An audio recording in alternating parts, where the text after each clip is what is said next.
வணக்கம்.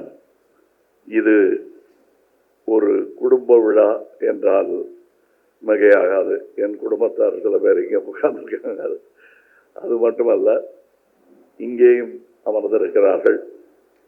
இந்த மேடையில் அமர்ந்திருக்கும் பலரும், ஒவ்வொருவரும் விழா நாயகர்கள். தனியாக விழா எடுக்க தகுதியானவர்கள் தான்.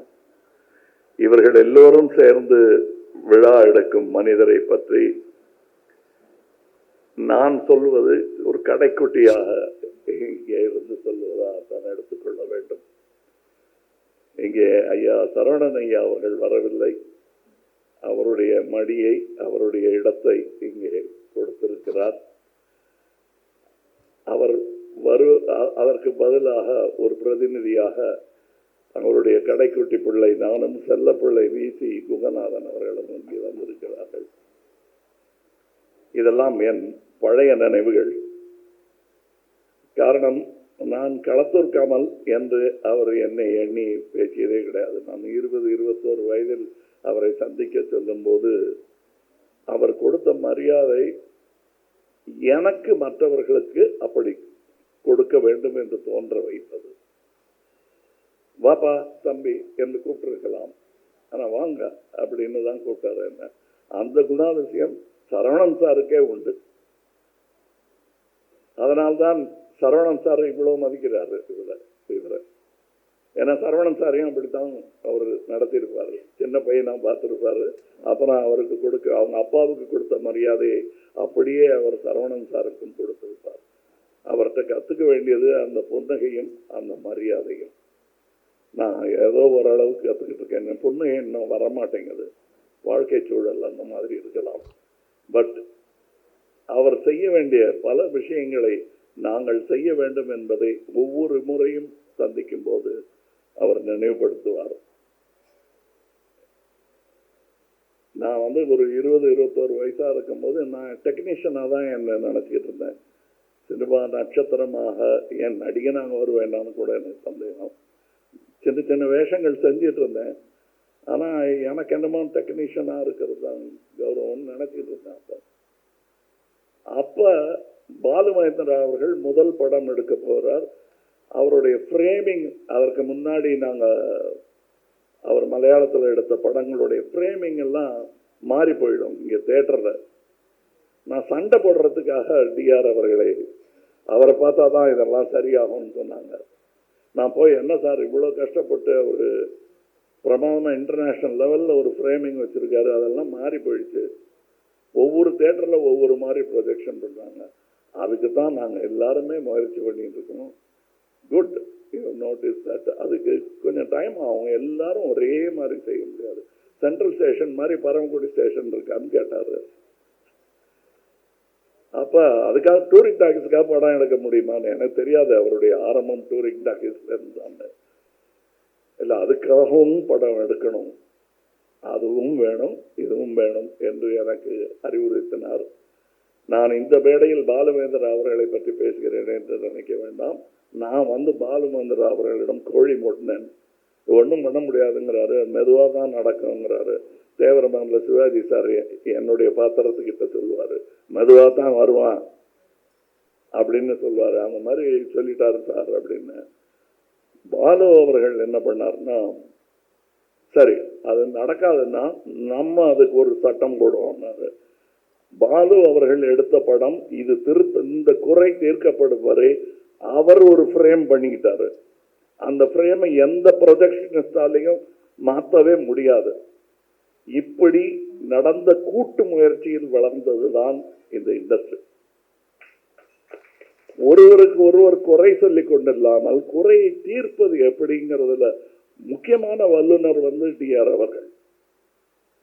இதுல அவரோட அந்த வரி எப்படி போடணும்னு கவர்மெண்ட்டுக்கு சொல்லி கொடுத்தது வரை, அதனால் பலர் என்று வசதியாக நான் உட்பட அந்த சம்பளம் உயர்வும், ப்ரொடியூசர்களுக்கு வருவாய் உயர்வும், டிஸ்ட்ரிபியூட்டர்களுக்கு வருவாய் உயர்வும் அதை ஏற்படுத்தி கொடுத்துட்டு அமைதியா இருப்பாரு அந்த புன்னகையுடன். இன்று இத்தனை பேர் வந்திருக்கிறார்கள்னா அவங்க குடும்பத்தார் எங்க எப்படியாவது பண்ணி கொடுங்கன்னு கேட்டு இல்லை. அவங்க கேட்காம சும்மா இருந்திருந்தாங்கன்னா நாங்கள் ஞாபகப்படுத்திருக்கோம். அப்படி ஞாபகப்படுத்திய பன்னீர்செல்வம் அவர்களுக்கு தனி நன்றி, தானு அவர்களுக்கு தனி நன்றி. முன்னிருந்து இதை நம் குடும்ப விழாவாக நடத்த வேண்டும் என்று நினைத்த அனைவருக்கும் நன்றி. காரணம், இது ரொம்ப சின்ன குடும்பம். நான் தான் சொல்வேன், நம்ம பல தகராறுகள் வரும், இங்கே பல சிக்கல்கள் வரும், பல டிபேட்ஸ் வரும், எதிரும் முதலுமாக நின்று பேச வேண்டியிருக்கும். நான் தான் சொல்வேன், நம்மெல்லாம் இந்த ட்ரெயின் நிற்கும் போது ரெண்டு பக்கமும் நின்று வியாபாரம் பண்ற வியாபாரிகள் மாதிரி. ட்ரெயின் போயிடுச்சுன்னா ஒருத்தர் பார்த்துட்டு இருக்கணும். ரொம்ப திட்ட வேணாம் யாரைன்றது நான் சொல்லுவேன். நான் அதுல பெரிய முன்னுதாரணமாக இருந்தவர்கள் டிஆர் அவர்கள், சரவணன் சாரையும் சொல்லணும். இன்னைக்கு இவருடைய நட்பு வட்டம்னு நீங்க பாத்தீங்கன்னா, இன்னைக்கு யாரையெல்லாம் நாம் சினிமா தந்தை என்று சொல்லுகிறோமோ அவர்களெல்லாம் இவருக்கு நண்பர்கள். Vasan sir, TR Sundaram sir அவர்கள், மெய்யப்ப செட்டியார் அவர்கள், இந்த அரங்கத்தை நிறுவியவர். இப்படி இவங்க கே சுப்பிரமணியம் அவர்கள், இப்படி பெரிய பெரிய ஜாம்பவான்களுடன் பழகி அவர் எங்களுடன் பழகினார், எங்களையும் கூப்பிட்டு பேசினார், எங்களுக்கு அறிவுரை வழங்கினார். உதாரணமா நான் இந்த டால்பியில ஒரு படம் எடுக்கலான்னு, வெரி குட் வாங்க, நான் எக்ஸிபிட்டர்ஸ் எல்லாம் கூப்பிட்டு என்னை முன்னிறுத்தி எனக்கு அவங்களோட விவாதத்துக்கு ஆரம்பிச்சேன். நான் விவாதம் பண்ணாதீங்க, விஷயத்தை மட்டும் சொல்லுங்க. அதையெல்லாம் நான் இப்பொழுது புரிந்து கொள்கிறேன். தாமதமாக இருந்தாலும் நல்ல பாடம் போதிக்க அவர் போன்ற பல ஆசிரியர்கள் ஃப்ரீயாக கற்றுக் கொடுத்தாங்க. இன்னொரு ஆசிரியர் அம்மா அங்கே உட்கார்ந்துருக்காங்க, பத்மா அவர்கள்.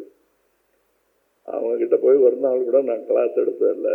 ஆனால் மனதளவில் நான் மாணவன் தான், அது அவங்களுக்கு தெரியும். இப்படி பல பேரறிஞர்கள் இந்த படம் இது ஆரம்பிக்கும் போதே என்னுடைய அக்காவின் கணவர் தான் பேசி ஆரம்பித்து வைத்தார். எனக்கே ஆச்சரியமா இருந்தது, இவர் எங்க வந்தாருங்கிற மாதிரி இருந்தது. டிஆர் போல் அவரும் எல்லா இடத்திலும் பரவி இருக்கும் பெரிய மனிதர். இவர்களெல்லாம் எப்படியாவது ஒன்று சேர்ந்து விடுவார்கள். அப்படி அவர்களை பார்த்து கற்றுக்கொண்டு ஒன்று சேர்ந்திருக்கும் கூட்டம் தான் இங்கேயும் அமர்ந்திருக்கிறார்கள். தனியாக ஒவ்வொருத்தர் பேரையும் சொல்ல வேண்டிய தேவையில்லாமல் அனைவருமே புகழ் மிக்கவர்கள். எல்லாரையுமே முகம் பார்த்தா தெரியும், வெறும் போட்டோ போட்டா ஆடியன்ஸ் சொல்லுவாங்க யாருன்னு. இவர்களோடெல்லாம் பழகும் வாய்ப்பு. நாம் குகநாதன் அவர்களை செல்லப்பிள்ளை என்று சொன்னதற்கு காரணம், அங்கே ஏவிஎம் புல்தரையில் உட்காந்து நாங்கள் பேசாத கதைகள் இல்லை. நான் அப்போ நடிக்க வருவேன், நடித்தா வாய்ப்பு கொடுப்பாங்க, இதெல்லாம் தெரியாது. நம்பியவர்களில் ஒருவர் வி சி குகநாதன் அவர்கள். பிரமாதமா இருக்கு. நான் கதை சொல்லும்போது அதை ஒத்து கேட்பாங்க. நான் சின்ன பையன், 16 வயசு இருக்குங்க. 16 வயசு பையன் பேசுறதை யாரும் கேட்கவே மாட்டாங்க ஃபர்ஸ்ட். ஆனால் அப்படி பல பெரியவர்கள் ஊக்குவித்ததுனாலதான் இங்கே இந்த மேடையில் பல பெரியவர்கள் அமர்ந்திருக்கிறார்கள். இவர்கள் எல்லோரும் சேர்ந்து இந்த விழாவை கொண்டாடுவதில் ஆச்சரியமே இல்லை. இது ஒரு வழக்கமாக, ஒரு கலாச்சாரமாக மாற வேண்டும் என்பதுதான் என்னுடைய ஆசை. என்னுடைய இந்த இன்விடேஷன்ல வழக்கமா எங்க ஆபீஸ்ல பண்ணுவாங்க, என் பேர் எங்க போட்டிருக்காங்கன்னு ஒரு டிக்கு போடுவாங்க. அதை போட்டு காட்டினாங்க. ஏன்னா நான் என் பேர் இருக்கான்னு கேட்கவே மாட்டேன். நான் அதுவும் இந்த விழாவுக்கு இவங்க கூப்பிடலைன்னாலும் நான் வந்திருக்கேன். ஏனென்றால் நேரம் ஆயிடுச்சான்னு கேட்டாரு பன்னீர்செல்வம் சார். நேரம் ஆயிட்டு இருக்காங்க. டிஆர் சாருக்கு நேரம் பார்த்தேன்னா அது நியாயமே கிடையாது. ஏன்னா எப்ப கேட்டாலும் எங்களுக்காக நேரத்தை ஒதுக்கி கொடுத்தவர். அதனால் அவருக்கு பெரும் பயன் ஒன்றும் இருக்காது. அது விவசாயியாக இருந்தாலும் சரி, விவகாரமாக இருந்தாலும் சரி, அதை எங்களுக்கு எப்படி தீர்க்க வேண்டும் என்று சொல்லிக் கொடுத்தவர். அவர் திரையுலக தந்தை என்று சொல்வது மிகவும் பொருத்தமானது. எல்லாரையும் வயது வித்தியாசம் இல்லாமல் ஒரு தகப்பனின் ஸ்தானத்தில் நின்று கொண்டு உடம்பு சரியில்லாத நேரத்தில் கூட எங்கள் விழாவுக்கெல்லாம் வந்து அவர் நின்று பேசி முடிச்சு கொடுத்துட்டு போவார். அவருக்கு விழா எடுக்கணும் என்று யாருக்கெல்லாம் தோன்றியதோ அத்தனை பேருக்கும் என் வணக்கங்கள். நன்றி.